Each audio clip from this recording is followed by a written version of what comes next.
Allah lets you feel empty and dissatisfied with everything else so that you don't depend too much on those things.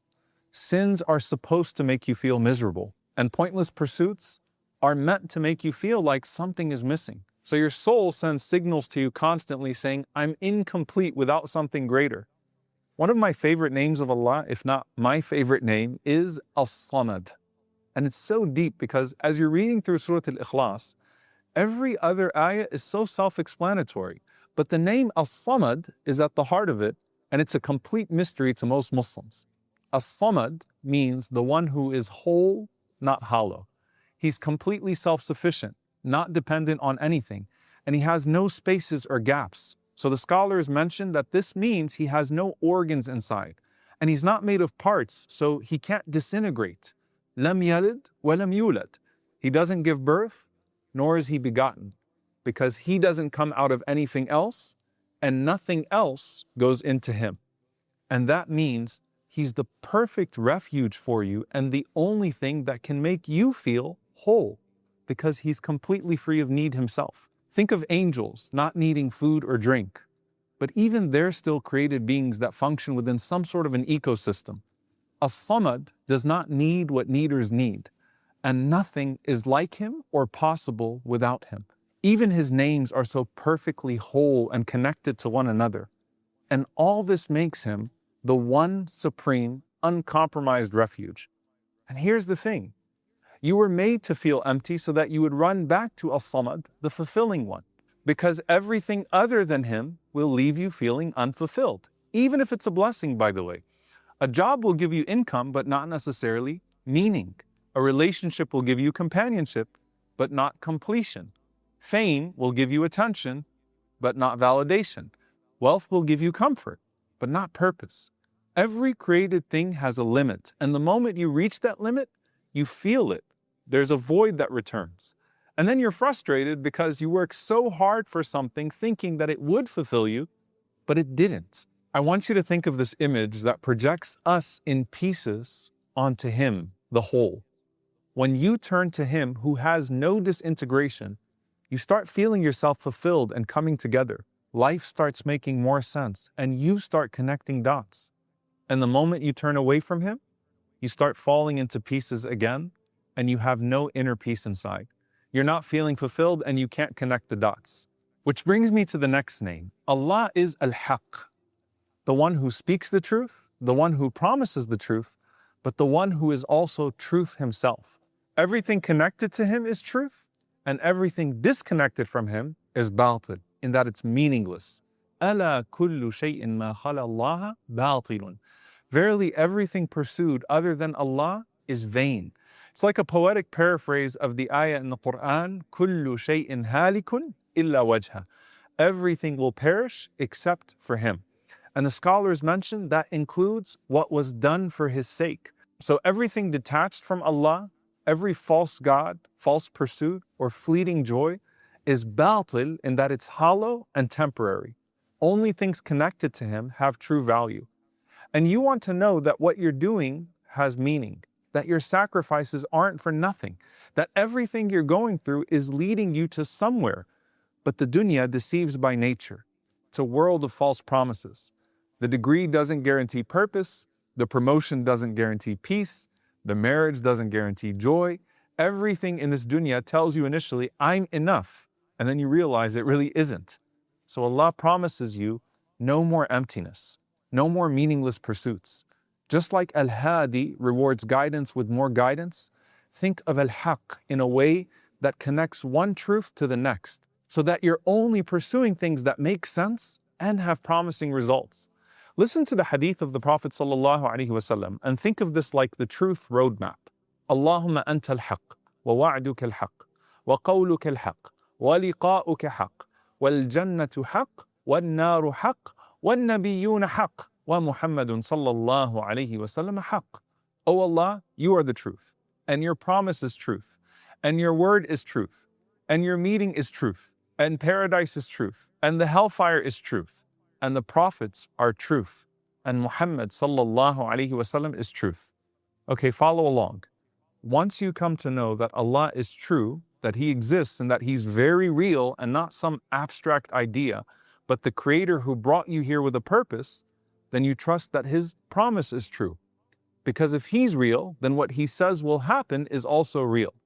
And then that means that His word is true. So that means every lesson or story in the Quran is not some myth or metaphor, but it's to point you to an ultimate reality. What's that ultimate reality? It's you being resurrected and standing in front of Al-Haq, where He will ask you about everything you did. And one of the names of the Day of Judgment is Al-Haqqa. And so then that means that His promise of paradise or hellfire after the Day of Judgment is also true.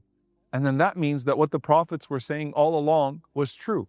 And then they all pointed to the Prophet ﷺ as the prophet to come with a truth that would never be extinguished again. So Muhammad ﷺ was sent in truth. If you notice, every truth unlocks the next truth and then puts steam in your purpose and pursuit. But here's the flip side. The opposite of this is sin. If the reward of a good deed is that Allah allows you to do another good deed and then start connecting dots, then the punishment of a sin is spiritual claustrophobia. You get stuck in sin. The path keeps getting narrow and you feel completely trapped. And even if it's not sin, but just empty worldly pursuit, it still feels like you're suffocating because you have no spiritual oxygen. If you're living in a mansion but don't know why you're here, no square footage is going to make you feel better. So when the Prophet ﷺ would say, وَوَسِّعْ لِي فِي دَارِي, grant me expanse in my home, he didn't mean widen my home. He meant widen my perspective with barakah and clarity. So remember Rabi' ibn Amir in front of the ruler of Persia? One of the things he said was, we're here to take you min dhiq dunya ila sa'at dunya wal akhirah, from the constriction of this world to the expanse of this world and the next. So the truth is spiritual vastness, which brings us to the final name, Al-Wasi', the vast, the limitless. Allah is vast in every way. He has no scarcity. He doesn't run out. The word wus'a in the Arabic language refers to capacity, how much something can hold. And Allah's capacity is infinite. No matter how many people call on Him at once, He hears every single voice. No matter how many people ask Him at once, He doesn't run out of mercy to give us. He also doesn't run out of patience with us. Everything and everyone else runs out. You run out of energy. You run out of patience. You run out of ideas. You get bored with your blessings. And even if you don't, the blessings are limited in some way and eventually expire. But Allah never does. He is the divine expander. And science will even tell you that the universe somehow expands every day. That's Al-Wasi', as Al-Khallaq is still creating. And when you walk to His door, He expands for you. He expands your knowledge so you're connecting it all and seeing what others can't see. He expands your capacity so you can take on bigger tasks that not everyone else can. He expands your blessings in ways that you're always pleased with a little, but you see it as a lot. Life is never dull with Allah because there's always more to pursue of His vastness.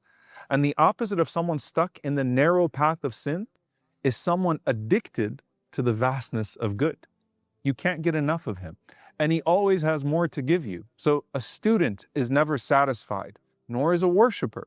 But it's not that they're disappointed. It comes from the excitement of knowing that Allah's vast ocean never runs out of pearls for you to collect. And that's another vastness Allah speaks of. The vastness of His revelation. قُلْ لَوْ كَانَ الْبَحْرُ مِدَادًا لِكَلِمَاتِ رَبِّي لَنَفِدَ الْبَحْرُ قَبْلَ أَن تَنْفَذَ كَلِمَاتُ رَبِّي وَلَوْ جِئْنَا بِمِثْلِهِ مَدَدًا. Say, if the ocean were ink for writing the words of my Lord, the sea would be exhausted before the words of my Lord would be exhausted, even if we brought the like of it as a supplement. Remember the story of Musa and Al-Khadr? The Prophet ﷺ says that as they boarded a ship and Al-Khadr is surprising Musa ﷺ with all of his knowledge of Allah's decree that he was trying to grasp for the first time, they board the ship and a bird lands right on the edge of the ship and it starts to peck water out of the ocean. Al-Khadr looks to Musa ﷺ and says, Ya Musa, my knowledge and your knowledge compared to Allah's knowledge is nothing more than like what this bird just took from the ocean.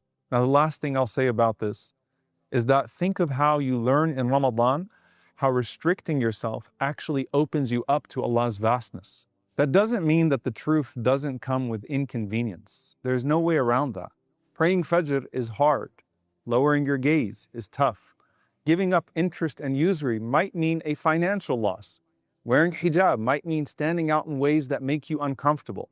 Fasting on a hot day is exhausting. Praying in public or just 5 times a day period is disrupting. So yes, truth restricts your lower self, but that very restraint opens up a world that you otherwise could not access. In that restriction, there's vastness. And you may see people who appear to be living so happy in their unrestricted lives. But what if they're actually empty because the lie, no matter how comfortable, will always eventually strangle you? And the truth, no matter how uncomfortable at first, will always open you up. There are people suffocating in their mansions, choked by their wealth, trapped by their liberating sins, and captured by their never fulfilled or never fulfilling desires. Every sacrifice you make for Allah is going to have a higher yield. Everything you give for Him will be given back to you in more. Every restriction is temporary and replaced by a promised permanent reward. That's why the angels say to those who didn't make hijrah, Alam takun ardullahi wasi'a? Wasn't Allah's earth vast?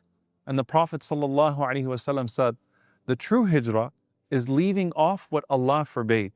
Wasn't the path of Allah expansive enough for you to not fall into that narrow pothole of sin? You don't have to fall into that sin. There's room to move, room to breathe, room to grow.